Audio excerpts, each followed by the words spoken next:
Welcome back to the channel. So we're going to continue with our weekly bariatric surgery, most Googled questions. And every week I will also go over a question that I get asked frequently from my patients as well. So for this week, we are going to talk about immediate post-surgery recovery. So what I tell my patients, and again, just to reiterate from the original videos, when we talk about bariatric surgery, we're talking about the gastric sleeve or sleeve gastrectomy, the gastric bypass, or the Roux-en-Y gastric bypass. Those are the two main ones. So we're basically talking about those when we talk about these surgeries. So, and as I had mentioned in the previous videos, all of these surgeries now, or almost all of them, are done through laparoscopes, meaning they're done through small incisions, and those incisions are created to be used by the surgeon for their instruments and for cameras. So that's instead of doing surgeries with an open incision, which is one big long incision in the mid-abdomen that obviously the recovery time is much longer for. So they're all done laparoscopically. Many are done with robots, and the gastric sleeve in particular takes less than 45 minutes, actually sometimes even less than 30 minutes. When a patient has it, and the gastric bypass takes a little over an hour. And again, this is just in the perfect scenario. Sometimes patients that have more comorbidities, and when I always say comorbidities, that refers to diseases related to obesity. So sometimes that can be a factor, anesthesia issues, a history of sleep apnea, maybe problems with anesthesia. A higher body mass index, meaning greater than 50. There's a little bit more risk with patients that have a body mass index greater than 50 with undergoing anesthesia and just a little bit more operative times. So in general, patients will stay with both of these surgeries, with both the sleeve and with the gastric bypass. Patients can stay one night in the hospital. So patients are often surprised by this because a lot of times they'll say to me, well, I don't want the gastric bypass because I don't want to have to stay in the hospital for several nights. I don't want to have to take these vitamins. I don't want to do this. I don't want to do that. It's so much more invasive. But really, when you just talk about the two surgeries in terms of their recovery, the two surgeries, the gastric sleeve, the gastric bypass, the recovery is very similar. The diet afterwards is extremely similar. The vitamins are basically the same, and the hospital stay is basically the same. In some cases, in a young patient with no comorbidities, who really hasn't had any surgeries, sometimes if they feel okay, they can go home the same day with the sleeve. So that's just going over like basic stuff. This is a very well tolerated procedure, both of them, the gastric sleeve, the gastric bypass, very well tolerated procedures. Most of my patients, when I see them, have had like a C-section. They've had their gallbladder removed. And when I tell them that the sleeve or the bypass, I mean, these are so much better tolerated. They're going to feel so much better after these surgeries that they're really amazed. And something that I always tell patients with all of the bariatric surgeries, or metabolic surgeries as they're now being called, is that this is like the one surgery that you're going to get that you're going to be healthier for the rest of your life. From the day that you step out of the hospital, so many disease risks go down. Diabetes resolves, blood pressure, high cholesterol, sleep apnea. Those things get better. Those comorbidities related to obesity do get better the second you're out of surgery, versus other surgeries, you have surgery and that's it. There's not that much benefit to having them, except like decreased pain, or, in a joint replacement, obviously decreased pain and preservation of the joint. So it's a real big metabolic benefit, a life-changing experience. So that is the basic change that they're going to undergo after surgery. Very, very well tolerated. The next day, we encourage patients to walk. Most of them do not need pain medications the day after. Sometimes they'll take Tylenol, but in most cases, most of the pain is due to, again, when we do these procedures laparoscopically, the abdomen is inflated with air. And so a lot of the pain afterwards is like a gas-like pain because of just the expansion of the abdomen with tons of air. So that is the basic pain that they're going to have after surgery. They're encouraged to walk and do daily activities. The only thing that's really limited right after surgery is any kind of heavy lifting. So when we say heavy lifting, we mean greater than 10 pounds. And the recommendations are usually about 6 to 8 weeks that they cannot lift greater than 10 pounds. So that's the main restriction. In terms of when they can go back to more strenuous exercise, that's usually per the surgeon. But in terms of like daily walking, daily activities, those kind of things, those are encouraged like right when they get out of the hospital. They're encouraged even that same day of being in the hospital. There's a special diet that will be followed, and I'll get into that in the next upcoming videos, because that's a whole progression of a certain diet, progressions like, pureed diet, soft diet, that kind of thing. And with both procedures, both the sleeve and the bypass, patients will have to take vitamins for the rest of their life. And again, I'll get into a whole vitamin lecture, I feel like it's a lecture because I lecture so many patients on it, so many students on vitamins, that it is like a lecture. But I will get into a video on vitamins. And in most cases, the vitamins are 3 vitamins a day.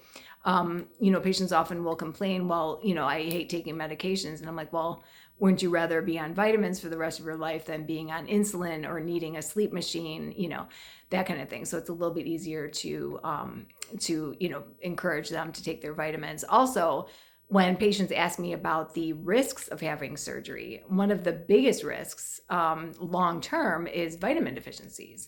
So vitamin deficiencies can cause mental, instability. They can cause dementia. It can cause permanent nerve damage, bone loss, hair loss, and that's another thing that I'm going to bring up in just a few minutes. But so vitamins are absolutely necessary. We encourage patients to take their vitamins right after surgery. So if they're having problems with pills, they can take chewable. But in general, the vitamin regimen is a multivitamin with iron, or they can do a prenatal. It just has to be some kind of multivitamin that has iron in it. So even my male patients, I will have take a prenatal. And the reason for that, they always ask me, am I going to become pregnant? Am I going to develop breasts?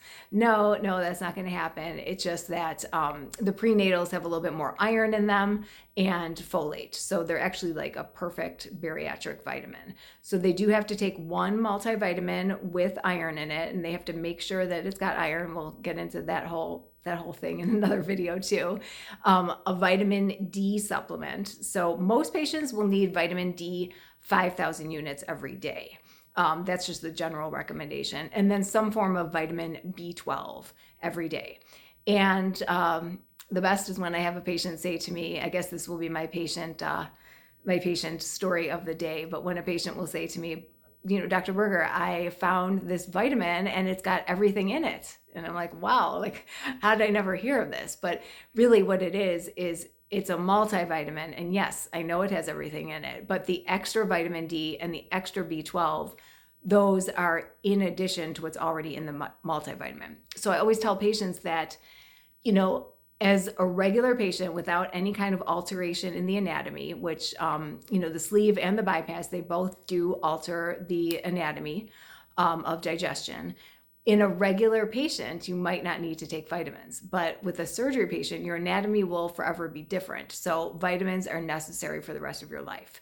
So that's just something always to bring up. So they have to understand that they're always going to be special and they're always going to need to take those vitamins. So that's something that we start before surgery and they go over after. So that's something that's really important. Protein and hydration, again, we'll get into these in more detail, but protein and hydration are extremely important for post-operative healing. And one of the main reasons that we do see people back for readmission after surgery is that they're dehydrated. So they have to be taking in fluids, and that's really difficult because not only is the smaller stomach has been operated on, so it's swollen, so it's even smaller, but obviously it's a newer stomach. You can't eat and drink at the same time, so they have to make sure that they're sipping throughout the day in order to get that much hydration in. So hydration is, probably one of the most immediate post-operative issues with patients is maintaining hydration. And then protein will always come first. And the reason for this is because protein helps with healing, protein helps with weight loss. And again, because the stomach is so small, protein has to be the priority, because a lot of patients will have protein and then they can't fit in anything else. So we're not telling you to eat all of your fruits and vegetables and get in lots of fiber. That's not something that's discussed right after surgery. The main things: protein, hydration, and moving. So moving not only helps to prevent blood clots, it helps in the recovery, but it also helps with digestion from a lot of the pain medications that can cause constipation. So movement, we call the 3 F's. So fluid, fiber, and fitness. Sorry, I almost forgot the other one.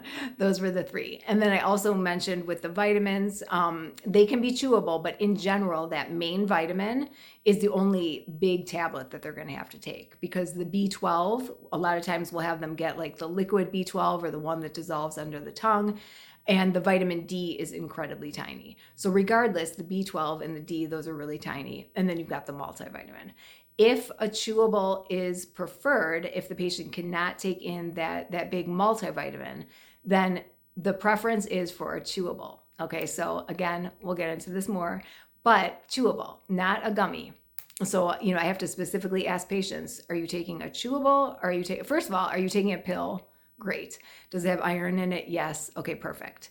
Are you taking a pill? No.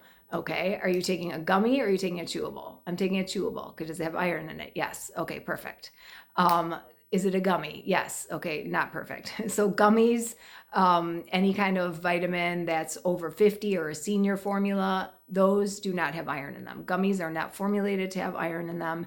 And senior formulas assume that the needs for iron as people are over 50 are less than people under 50. So usually men, it's about the same, no matter what age. But in women, most women, they assume stop menstruating around 50. So you're losing less iron. So the needs for iron in a supplement are less. So I always tell my over 50 patients that they're going to be young and forever. They're going to be always taking their multivitamin. And I have patients who are like 60 or 70 taking a prenatal. I'm like, you're gonna cause some stories to occur when you're popping your prenatal. So, and especially the males that take the prenatal, they cause even more stories in my patients. But so that's the basic regimens. I'm going to get into like hair loss and all those kind of things. I'll get into excess skin in upcoming videos as well. And but that's the main thing, and in general, I would say that this is a very well tolerated surgery. And even more importantly, when I see patients after, I've been doing this for over 20 years, when I see patients after surgery, they remember the best things. Like they're never saying, oh, I was in so much pain or this kind of thing. So it's an overall very well tolerated and happy experience for my patients. As always, please subscribe. I'm going to be doing these weekly. So I'll be going over one question that kind of gets expanded, as you can tell, one question in detail. And then I'll be going over just a common patient question that I get asked frequently that week. And you can also, put any questions that you have down below. I will be sure to answer them. And then I'll also delve into them in more detail in upcoming videos. So please comment, share, subscribe, and thank you so much for watching, and I'll see you soon.